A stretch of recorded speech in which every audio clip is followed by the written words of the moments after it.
Arratsaldeon, muy buenas tardes, bienvenidos y bienvenidas a esta tarde de lunes 24 de diciembre con espíritu navideño, con programa en directo y con muchas ganas de compartir este ratito esta tarde con todos ustedes a través de Tele7, donde quiera que se encuentren, a través de nuestra página web www.tele7.com.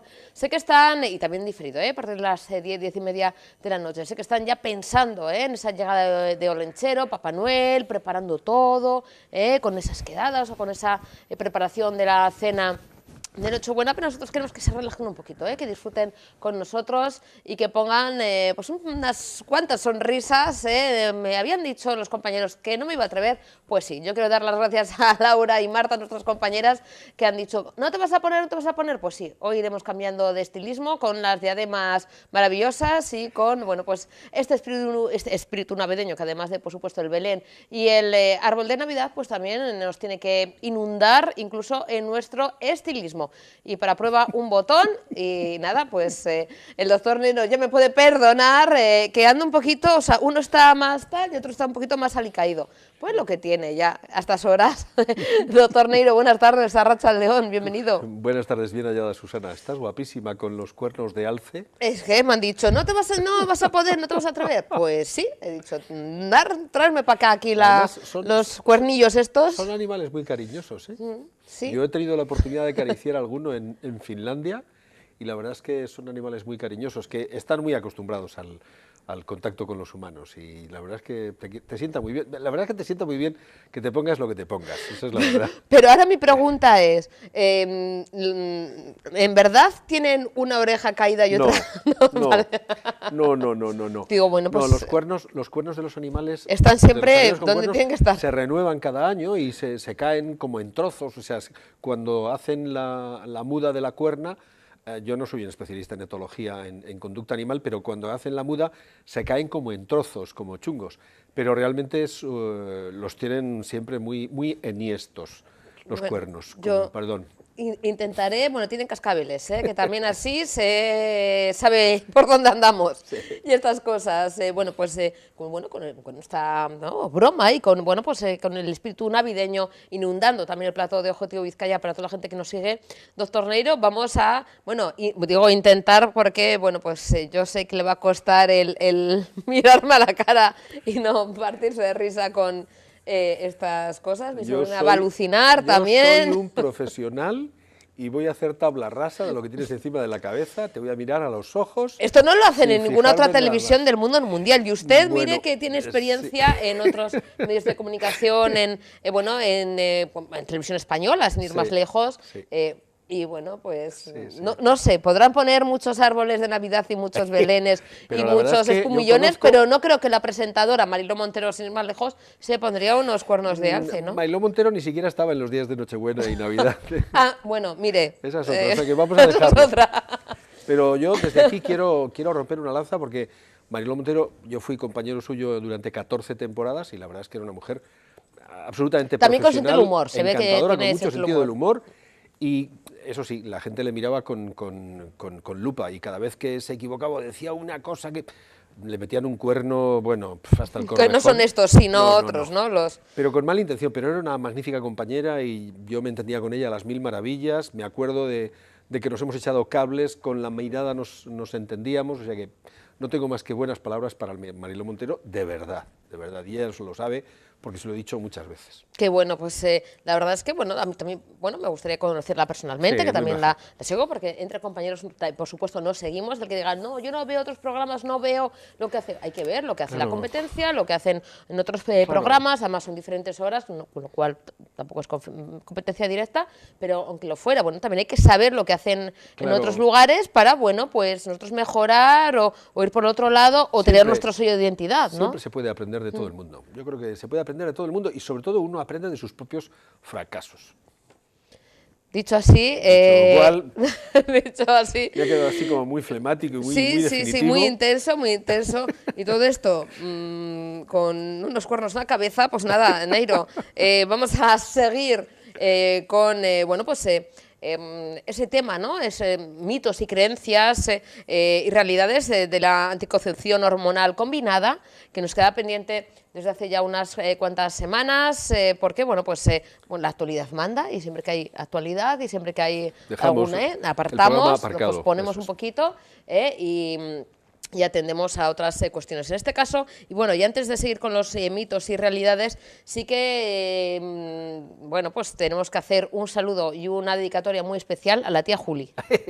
Que la tía Juli nos ha llamado hace un momentito, la tía Juli va a alucinar, va a decir, pero qué clase de... Bueno, mis jefes igual también alucinan, ya verán la bronca que me echan el miércoles, van a decir, pero ¿cómo se te ocurre? Alma de cántaro, mis técnicos estarán alucinando, dirán, ¿cómo te cojo el plano yo con esas cosas encima? Pero bueno, como decimos, un programa especial y divertido. Sí, sí. Y la tía Juli hoy también está con nosotros, una maravillosa chica, una chica increíble de 92 añitos. Pues la verdad y es que que nos yo- sigue sí y sí o sí. Sinceramente tengo que decirte que no sé qué edad tiene porque la O igual edad... entonces metió la pata No, es que, de alce. es que yo no lo sé, porque la edad Bueno, de la tía Juli es por un eso- tema tabú. O sea, ese sí que es vale. un tema tabú. Pues entonces me va a matar también Yo la tía calculo- Juli. El miércoles yo No, creo que van a no. encontrar mis huesitos por No, ahí no. escondidos. Ella declara 45 y yo no le he hecho apenas 2 o 3 más. Yo es que he o sea dicho chica joven, de Sí, 90, chica que joven. puede ser chica Chica joven, que está ahí de al pie del 90, cañón, de y es más, 40.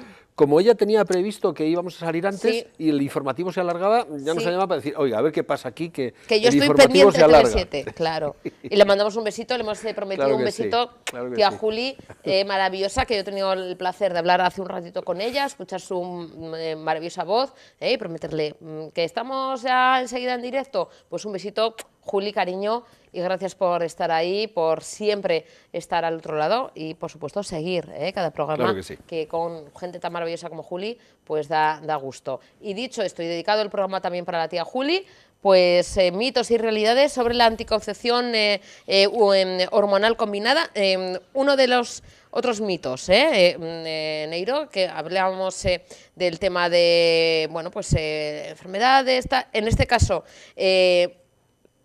sí, yo te pongo Titular. el titular.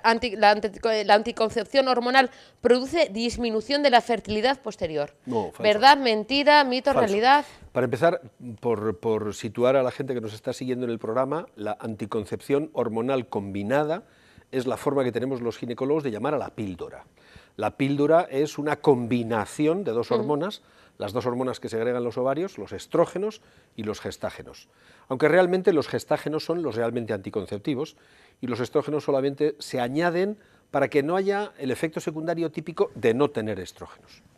Entonces, uno de los mitos que había antiguamente, cuando digo antiguamente me refiero a hace 40 años, o sea que la píldora anticonceptiva no tiene más allá de 50 años.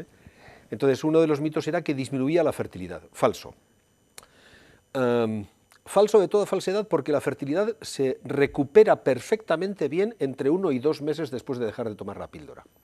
Hay una excepción, y la excepción es que en el momento actual ya las cosas no suceden como hace 30 o 40 años.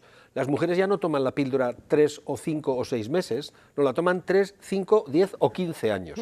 Claro, una chica que empieza a tomar la píldora, supongamos a los 20 años, y la está tomando durante 16 años seguidos, a los 36, cuando la deja, no puede ni siquiera soñar que tenga la misma fertilidad que tenía cuando tenía 20. Pero no sé por el tema de la píldora, sino por el tema de edad. Exacto. Bueno, que la fertilidad Porque los ovarios juega, ¿no? Eso es, el en reloj contra, exacto. va contando. Porque los ovarios envejecen entre comillas, envejecen ¿Tengamos regla o no? 12 meses cada año.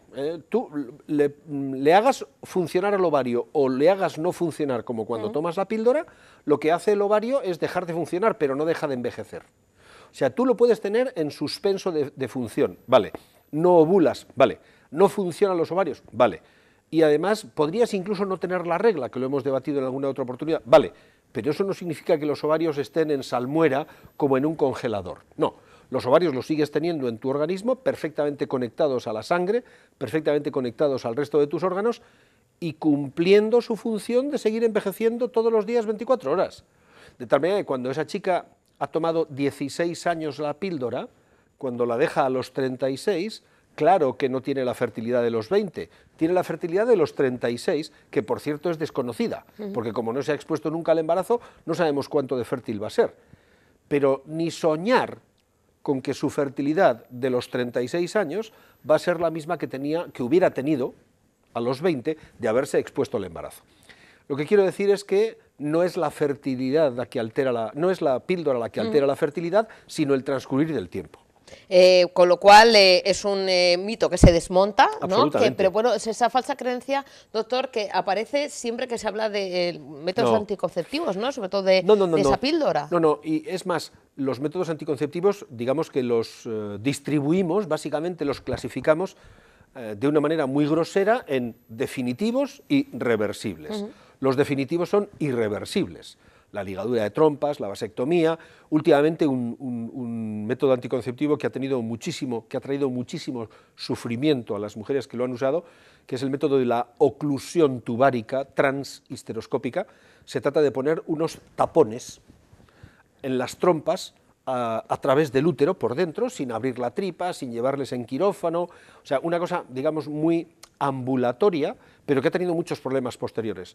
Por ejemplo, dolor. Me he dejado con la intriga. Sí, básicamente entiéndame que básicamente dolor, alteraciones metabólicas, cambios de humor, tendencia a la depresión y al llanto y a la melancolía, cefaleas, migrañas, múltiples cosas. Todo eso por obstruir con unos, bueno, el problema no tapones, bueno, pero obstruir simplemente... El problema seguramente tiene que ver con que esa especie de tapones en realidad no eran tales, eran una especie de muelles tipo espiral, fabricados con titanio, que producía una reacción en el sistema inmune desconocida absolutamente y de repercusión perfectamente personal, que ha hecho que, bueno, incluso se haya creado en España una plataforma de afectadas por el método anticonceptivo, que se conocía como el método anticonceptivo por la marca comercial, una marca comercial que se titulaba Esure, una marca comercial que venía de otro país y que se comercializó en España durante muchísimos años y que se ha puesto en España brutales cantidades de oclusores. Fundamentalmente en el lugar en el que más, en Andalucía, que es donde más afectadas hay, y sobremanera en Córdoba. O sea, sobremanera en el Hospital Reina Sofía, que es digamos, el líder europeo en la oclusión tubárica. Otros, digamos que nos mantuvimos un poco más a la expectativa porque no teníamos estudios de seguimiento en el largo plazo y la experiencia ha demostrado que era un método inadecuado. Entonces, lo que quería decir es que, después de este largo preámbulo, es que los métodos son definitivos, los irreversibles, los que no se puede volver atrás, y aquellos otros que son reversibles. Y los reversibles no alteran la fertilidad, no, la interrumpen, la ponen entre paréntesis. Yo no tengo hijos mientras estoy tomando la píldora. Ahora, inmediatamente después de dejar de tomar la píldora, 1 o 2 meses más tarde recupero mi fertilidad, claro, la que me corresponde por edad. Si estoy tomando la píldora desde los 21 hasta los 43, a los 44 no voy a esperar la misma fertilidad que a los 21. Claro. Porque no se parece al tiempo, no es meterse como en el, bueno, pues como dicen, ¿no? Eso es, criogenizado como Walt Disney, ni mucho menos, sino que va avanzando también la edad y van madurando y van envejeciendo también nuestro, ¿no? Y es más, ya sabemos que el envejecimiento de los ovarios está condicionado genéticamente. O sea, en el momento que tú naces, ya hay algunos genes de tu DNA, de tu herencia paterno-materna, que condicionan la edad en la que tú vas a tener la menopausia. En este momento no sabemos cómo se hace. ¿Tiene también que ver, doctor, con la primera regla? Sí. Depende a qué edad hemos tenido la primera regla. Exacto. Para también saber cuándo vamos a poder tener esa menopausia. Curiosamente, si la primera regla es muy temprana, la menopausia es muy tardía. Si la primera regla es muy tardía, la menopausia es muy temprana. Es como si el ovario, digamos, gastara mucho o gastara poco en pocos años. Si tiene muchos folículos y tiene muchos óvulos que gastar, los gasta a lo largo de más años y la primera regla aparece más pronto y la última se retrasa, pero si tiene pocos, los gasta en pocos años y entonces la primera regla se retrasa y la última regla se adelanta. De tal manera que lo ordinario es que si la menarquia, decimos nosotros, es temprana, la menopausia sea tardía. Y si la menarquia es tardía, la menopausia es temprana, curiosamente. Que, bueno, luego es relativo cuando se dice lo de temprano, ¿a qué edad más o menos es lo normal tener la primera regla? Lo tenemos perfectamente catalogado, clasificado y estudiado, y además nos hemos dado entre nosotros, los ginecólogos, nos hemos dado un consenso De tal manera que ponemos dos edades distintas, 16 y 18 años. ¿Cuándo hay que preocuparse? Podríamos decir, bueno, preocuparse nunca. ¿Cuándo hay que ocuparse del asunto? Bueno, cuando la niña no ha tenido la primera regla a los 16 años y no ha tenido ningún carácter sexual secundario. Quiere decir, no tiene desarrollo mamario, ni vello púbico, ni vello axilar, y tampoco ha tenido la regla. Ese es el momento ya de llevarle al médico sí o sí, como dicen ahora los modernos. Que por otra parte es una frase que odio, pero bueno. ¿Y qué pasa si ha tenido, pues la niña tiene desarrollo mamario, tiene un poco de vello en el pubis, le ha empezado a crecer algún vellito en la axila, pero no tiene la primera regla? Bueno, pues podemos esperar hasta los 18 años. Ciertamente, y esto es verdad, casi ninguna madre soporta a una niña sin tener la primera regla hasta los 16 años, por mucho que yo le diga que habiendo tenido desarrollo mamario o habiéndosele desarrollado el vello púbico puede esperar hasta los 16. No, a los 13 o 14 o 15 a más tardar nos la traen a los ginecólogos. Si no es el propio pediatra el que empieza a estudiar sus niveles hormonales y te pega un telefonazo y te dice, fulano, mira, tengo aquí una niña de 15 años, no ha tenido su regla. Porque no es lo habitual, ¿no? Que sea 16, 17, 18 años, no, aunque no tenga ese desarrollo. Es un trastorno muy infrecuente, afortunadamente. En el próximo mes de junio se va a celebrar el primer Congreso Nacional de Mujer y Deporte, que yo estoy colaborando como miembro del comité científico y del comité organizador, y me han encargado a mí dos ponencias, una de las cuales se titula Amenorreas deportivas. Hay una causa muy importante y cada vez más frecuente de retraso en la primera regla, que es la práctica deportiva de alto nivel. O sea, el entrenamiento deportivo llevado al extremo en niñas muy pequeñas puede retrasar la aparición de la primera regla. Y esta es lo que nosotros conocemos como el comienzo de la tríada del deporte. Tríada, que significa no tener la regla, tener trastornos de la alimentación y tener osteoporosis. ¿Qué dicen? ¿Y por qué hay ese retraso por practicar deportes de alto nivel, de élite? ¿Qué tiene que ver? ¿Por qué está tan relacionado es muy diferente, practicar un deporte y sí, ser una campeona sí, al tema de la regla? Bueno, la alimentación también, porque a veces claro, que en ciertos deportes exigen esa incluso merma, ¿no?, en la cantidad de calorías y de alimentos y demás, sí. Pero, por ejemplo, hay otros deportes que no es así, levantamiento de peso, ¿no? Sí. O mujeres que hacen halterofilia, que también tienen problemas con el tema de la regla, aunque tengan un peso pues más controlado. Hay diferencias entre unos deportes y otros. Por ejemplo, no tienen alteraciones de la regla más que el 17% de las mujeres que se dedican al golf, pero el 100% de las que se dedican a la gimnasia. Las mujeres que se dedican a la gimnasia deportiva empiezan muy temprano, empiezan con 3 o 4 años, 3 o 4 o 5 años, y el 100% tienen alteraciones menstruales. Y gran parte de todas ellas, no diré el 100%, pero muchas tienen la primera regla retrasada.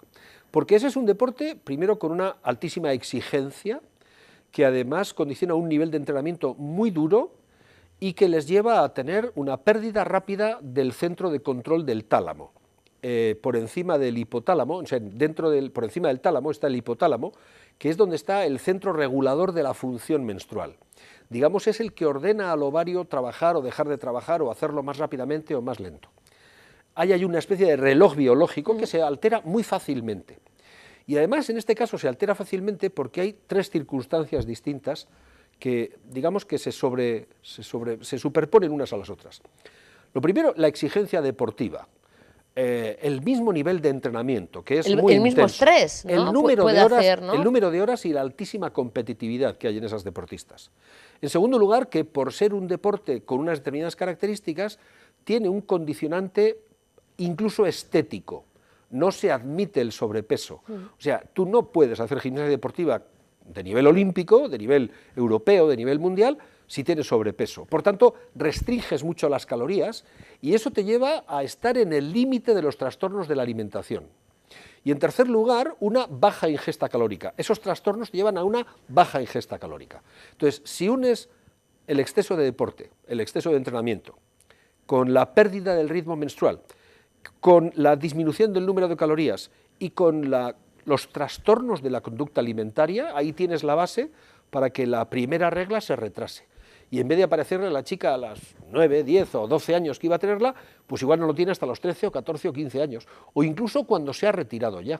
Porque claro, tú ves crías que están practicando este deporte y que son olímpicas y que tienen medallas en campeonatos del mundo, y las ves y tienen 1,43, son pequeñicas, eso sí, están cuadradas, no tienen apenas un 10, 12, 15% de grasa en todo su organismo, básicamente tienen esto masa muscular, porque están muy entrenadas y esas son típicamente candidatas a tener amenorreas deportivas, que es de lo que yo voy a hablar en ese congreso. Y entrando, ya saben que, bueno, siempre nos vamos porque claro, una que es curiosa y que también mucha gente quiere saber, doctor Neiro, a que, bueno, seguiremos también con el tema de mitos y realidades, pero una que está comentando este tema, bueno, interesante, ¿no? Saber cómo, por ejemplo, estas deportistas, ¿no?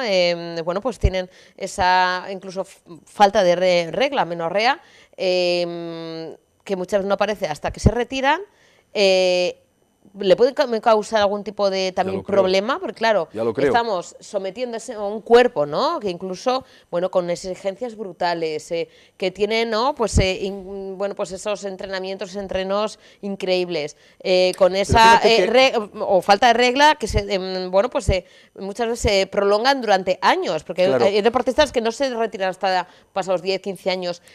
Pues, ¿sufren algún problema? Porque no es que estén tomando la píldora que hay ese control de la regla, sino que no la tienen. El problema no es solo que no tienen la regla, es que no tienen actividad ovárica.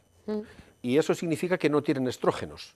Y esa es la segunda gran pata del problema. De una parte está la falta de la regla, pero lo que está detrás es la falta de estrógenos. Y además les faltan los estrógenos. Sin control, porque no es algo que queramos provocar a través, como otras veces ha explicado. Es más, hay muy pocos entrenadores deportivos, y lamento tener que decirlo así, hay muy pocos entrenadores deportivos que se preocupan de estas cosas. Yo soy profesor ayudante de la Universidad Politécnica de Madrid en un curso de experto universitario en mujer y deporte, y enseñamos a los entrenadores deportivos de alto nivel que las mujeres no pueden ser entrenadas de manera igual que los hombres, porque tienen unas fisiologías distintas y tienen necesidades y necesitan otras cosas distintas.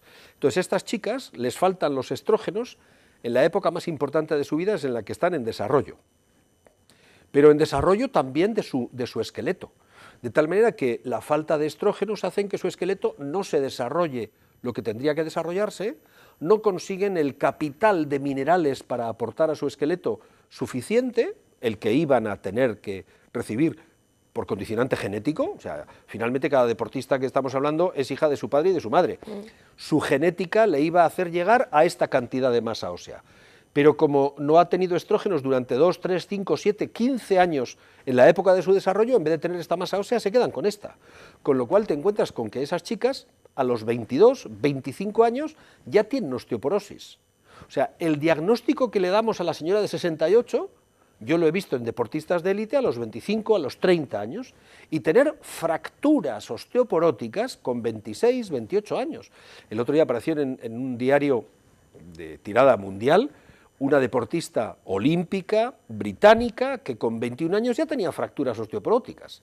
Claro, la gente se lleva las manos a la cabeza, perfectamente esperable.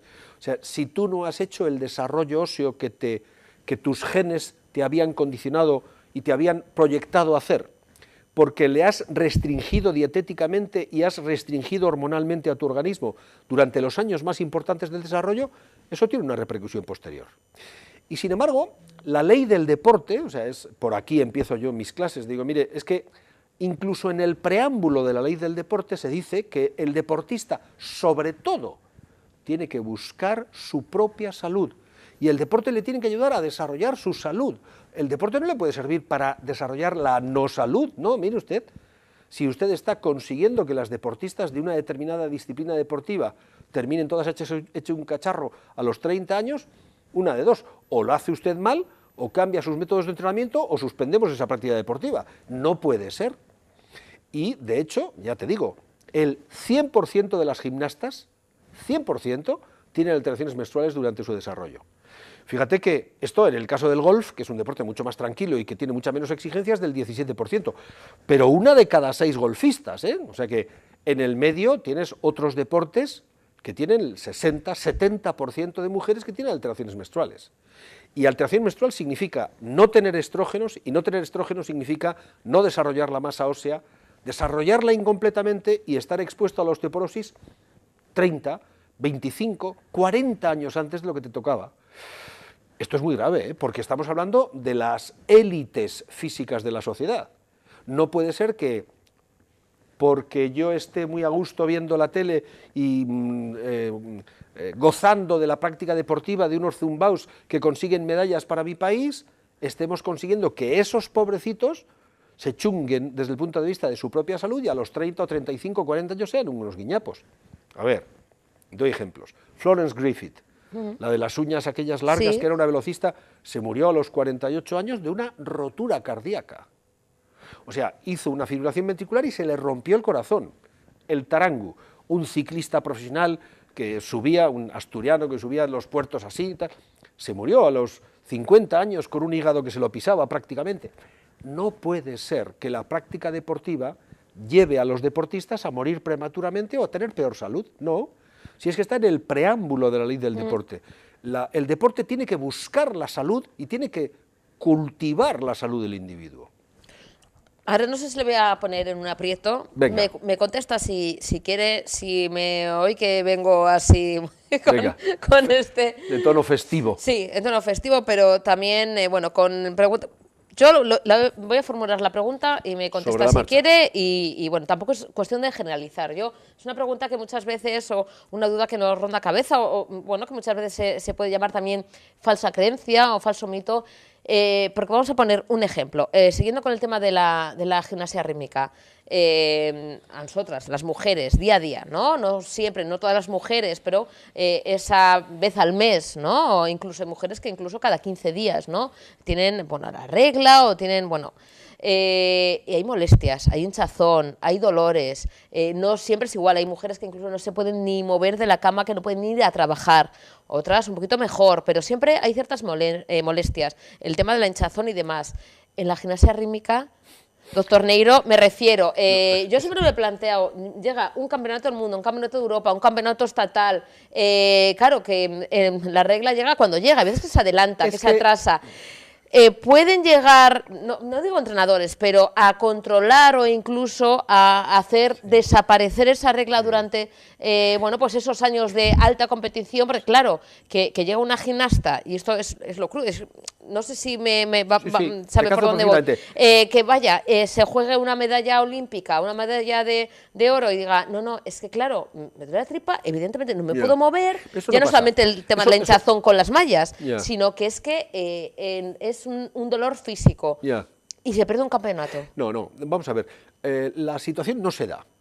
Y no se da porque, te digo, o sea, el 100% de las mujeres que trabajan en gimnasia no rítmica, en gimnasia deportiva, en gimnasia olímpica, tienen amenorrea. Pero si no, bueno, no sé si poner un compromiso, si no se provoca. Sí, lo que podemos hacer es ponerles tratamientos hormonales, la verdad es que con un tiento terrible, o sea, cada vez que yo trato a una deportista de élite, tenemos siempre abierto en el ordenador la lista del doping, la lista del doping, porque como te pases media línea roja, o sea, mandas a la deportista 2 años al dique seco, sin competir porque le castigan.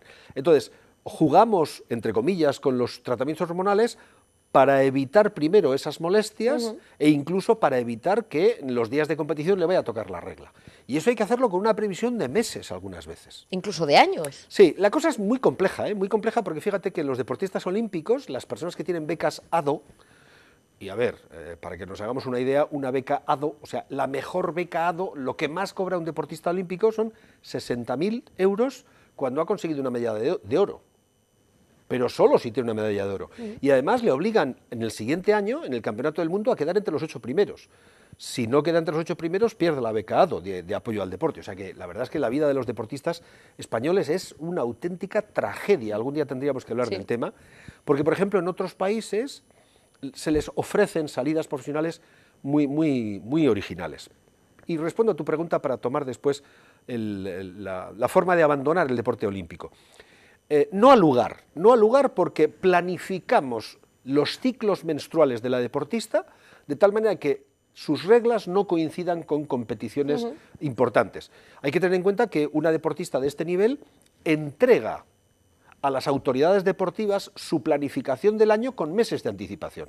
O sea que los que controlan el doping de estas deportistas y de estos deportistas saben, por ejemplo, a día de hoy, que estamos a 24 de diciembre, saben dónde va a estar el deportista, imaginemos, el día 31 de marzo a las 7 de la tarde y el día 14 de abril a las 2 del mediodía.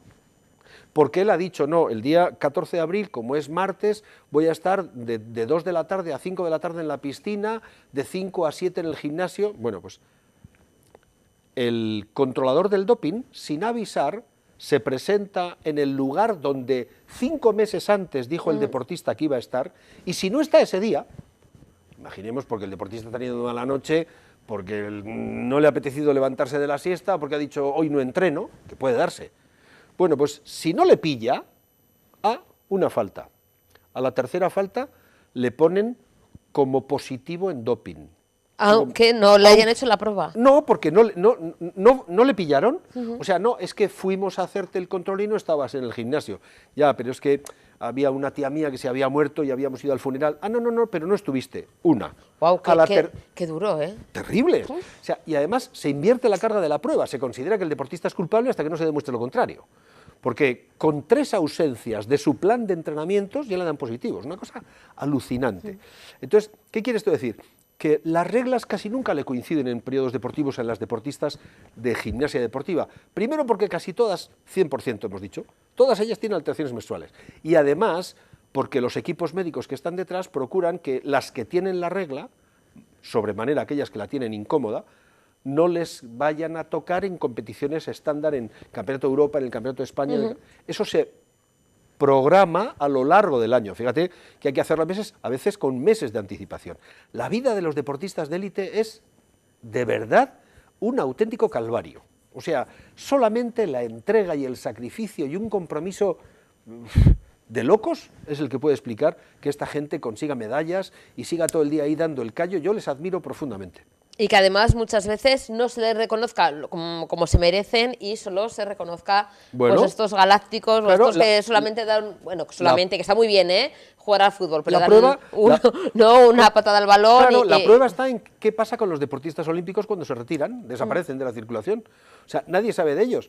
Y como no han tenido tiempo de estudiar, porque no han podido desarrollar sus carreras universitarias. Tampoco ganan mucho para poder ahorrar, como por ejemplo puede hacer un futbolista de élite que monta una discoteca, un bar o una empresa. Te encuentras con un deportista que ha tenido, yo qué sé, 5 medallas olímpicas y que cuando termine... Pero claro, que se tiene que meter a un reality, ¿no? Como creo un reality o ir buscando trabajo de camarero, no tengo nada en contra de los camareros, pero sin siquiera formación profesional para ser un buen hostelero, pues en el bar de una tía suya que está en el pueblo.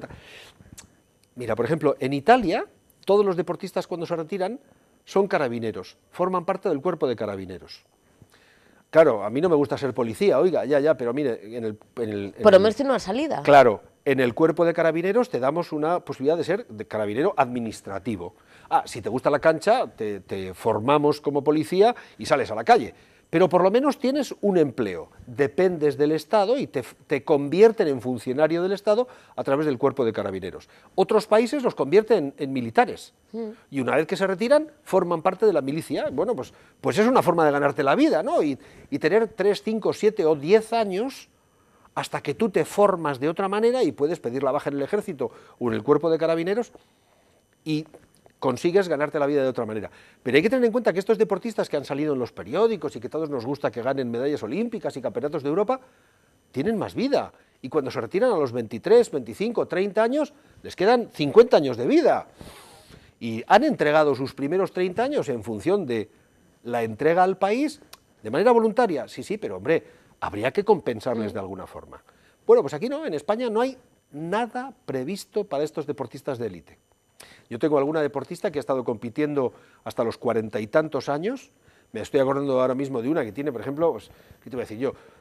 14 campeonatos de España, 8 campeonatos de Europa, 3 campeonatos del mundo, 2 diplomas olímpicos. Y cuando se ha retirado, se ha acabado. Pero nadie se acuerda de ella. No solamente nadie se acuerda de ella para sacar en la prensa, que es lo de menos. No, nadie se acuerda de ella ni sabe cómo se va a ganar la vida. Y de repente te encuentras con una señora que tiene 45 años y joven todavía, con muchos años por delante. Pero solo sabe correr. Correr o saltar o andar en bicicleta, tal. Pero ya no está para ser deportista de élite y ya no puede ganarse la vida con eso. amigo mío. Tampoco puede montar un gimnasio porque no tiene titulaciones, y como no tiene titulaciones, tampoco tiene posibilidades de poder entrenar a otros. O sea que ese es un tema que el país todavía no ha conseguido arreglar bien. Y fíjate que estábamos hablando de amenorreas deportivas, ¿eh? Sí, bueno, y seguiremos hablando en el siguiente programa, porque es lo que decimos, Neiro, que bueno, pues los temas van surgiendo, las Ligándose preguntas, unos a las otros. Cuestiones. Así que, claro, hay mucha gente que dice, oye, pero tenéis todo, tenéis teleprompter, tenéis las preguntas pactadas, tenéis... Tenemos pactados los temas. Y luego no hablamos ni los temas, luego no hablamos, bueno, se nos va y van surgiendo otros nuevos temas, sí. Porque al final, bueno, pues de eso también es lo bonito, es un directo y una cosa... Este de las alteraciones ginecológicas en deportistas de élite es uno de mis temas preferidos, ¿eh? En este momento tenemos una publicación pendiente en una revista italiana, indexada internacionalmente, sobre el control de los niveles de hierro en mujeres deportistas de élite que practican entrenamiento en el que tener la regla le supone una merma terrible. Pues nos han aceptado un trabajo que será publicado probablemente en marzo o abril de este próximo 19 en la Gazzetta Medica Italiana. Qué bueno. Sí. Entonces volveremos a hablar de todo esto y seguiremos hablando también, doctor, de mitos y realidades de la anticoncepción hormonal, por supuesto, pero bueno, pues nosotros que somos inquietos por naturaleza y no hay que desaprovechar además la ocasión de que vayan surgiendo otros subtemas, preguntas, cuestiones. Esto es un programa que tiene vida propia, es un ente vivo y claro curioso y siempre nos gusta además poder además, hablar de todo, ¿no? ¿Cómo negarse a los encantos de una presentadora tan guapa que viene ataviada con cuernos de alce? Un poco revirados uno, ¿eh? Sí, uno está sifilítico, el de la derecha está un poco sifilítico. Pero bueno, es porque no nos ha tocado la lotería, está un poco triste. Pero bueno, volveremos a ponerlo a tope, claro y con los cascabeles, que oye, pues nos hace esta musiquita también tan bonita de banda sonora. Qué bonito. Neiro, nos vemos en enero, después de bueno, pues estos días y un pequeño descansito que se toma este pequeño Ipizpreto alce. Y el público también se tiene que ponerse a descansar de nosotros. Sí, se tiene que, eso sí, volveremos con más fuerza si cabe, con las pilas cargadas y ahí con todo donde tiene que estar. A mediados de enero nuevamente aquí. Aquí nos vemos de nuevo. Neiro, doctor, muchísimas gracias, feliz Navidad, feliz entrada de año, Urte Berrión. Y nos veremos muchísimo el 2019. Muchísimas gracias, Susana, por la confianza que me demuestras y por estar así de guapa todos los días con una sonrisa permanente. Gracias doctor. Gracias, cariño. Hacemos una pequeña pausa para la publicidad. A la vuelta seguimos avanzando en esta tarde en directo, en riguroso directo de lunes 24 de diciembre con estas horitas previas a la Nochebuena, llegada de Olenchero y Papá Noel. Nosotros pues todavía vamos a entretenerles un poquito más antes de esa gran noche. A la vuelta seguimos en Ojo TV Vizcaya.